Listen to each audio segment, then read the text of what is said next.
So, I guess just to jump right into things, first off, thank you all. I have been fans of both for years, and the Brat, my aunt, was a really big fan of yours growing up. So, this really means a lot to me. She passed away a few years ago. Oh, So, oh I'm a my goodness, dedicated I'm supporter sorry of to her. hear that. That's so sweet. Thank you. Yeah. So, my first question is, what inspired you both to write The Way Love Goes, and what did you want readers to walk away understanding about love, partnership, and evolution? What inspired us to write Love Goes was my wife. She felt like we should do all the things. And since we did the TV show, she felt like it would be great to write a book. So she convinced me to write a book with her. And we hope that people take away that love is a partnership and it's just not something that you can just let sit. You have to nurture it and you have to water it like a flower for it to grow. And you can never know too much and you have to learn from each other and you have to have a lot of patience and great communication. Okay. And so I've been reading, and I was really intrigued by the book from the first page until as far as I've gotten. So I've really been enjoying it.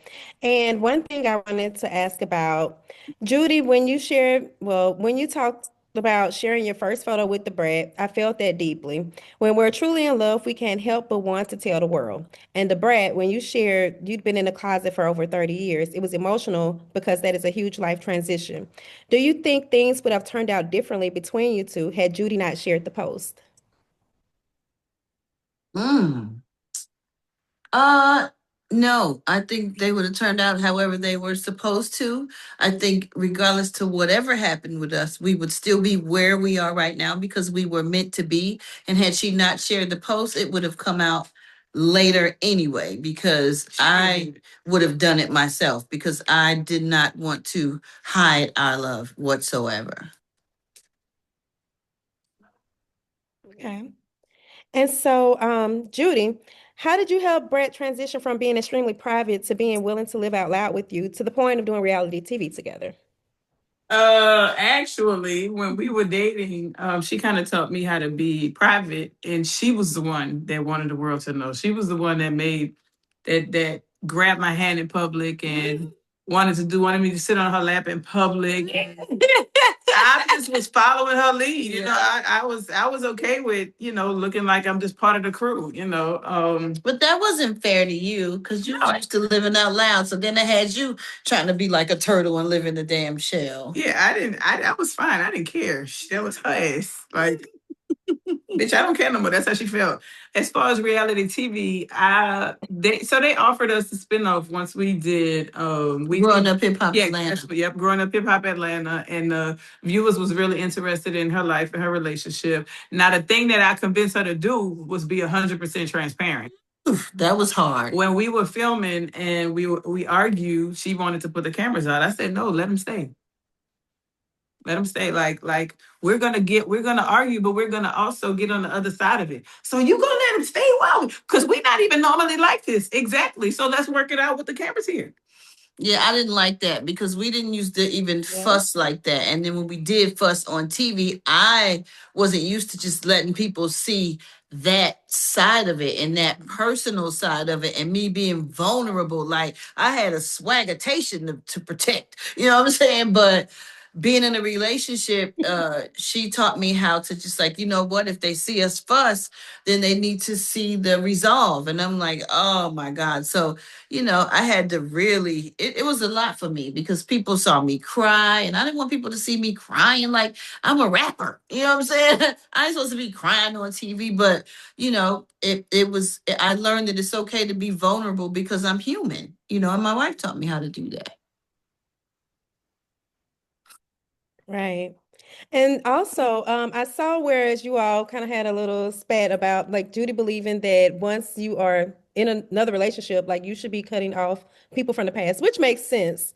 But I was wondering, like, do you all feel like there's any type of exception? Like somebody, grandmama died? Because I've kind of experienced something similar with my partner like that, and I know how he felt about it. But for me, it's kind of like, oh, well, you kind of that person or you knew that person all those years. It seemed kind of rude not to say something. But what are your thoughts on that, Judy?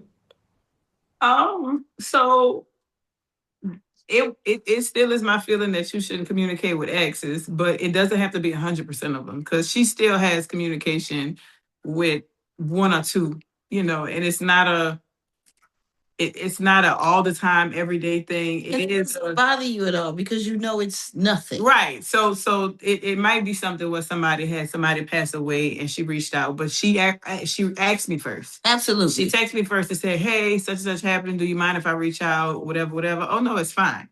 I think for me, having an ongoing list of people or is just, wide open, no matter the relationship that you had with them, how recent y'all were in a relationship or nothing, they shouldn't be in your phone anymore. You shouldn't be communicating with them no more. You shouldn't be texting them no more. That's just what I feel.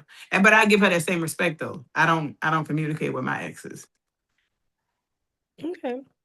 And so, well, not my last question, but how would each of you describe your swagger? What makes the Brat, and what makes Judy Judy? What makes the Brat the Brat? Mm-hmm. Oh my goodness. I don't know. I don't even know how to say that. I'm the first female rapper to ever sell 1 million records. I grew up in a sanctified church. I mean, everything makes me me. Like, I love music. I'm a writer. I have a beautiful family. I have an amazing son. Like, I am a wife, mother, daughter. Like, I grew up in Chicago. I moved to Atlanta. Crisscross discovered me. Jermaine Dupri is my big brother. Like, all these things make me me. That's a crazy question. I could go on forever about that. Like, I don't know. Yeah, what you mean. So I guess my swag her. My swag her. I am, to try to keep it simple and short, I think I'm a transparent unicorn that's about my business, but also believes in fairy tale love. I like that. I still believe in fairy tale love as well. So you're not alone there. Yeah. Okay. And my last question, what surprised you both most about writing this book together? Like, did you all learn anything about each other? I think I learned that my wife still be believing the dumb shit she thought she was right about a long time ago, and I still stick to my guns about how I feel about it too. So I learned that we both agree to disagree, and we have different opinions about the way things happen. The dumb shit? Yeah.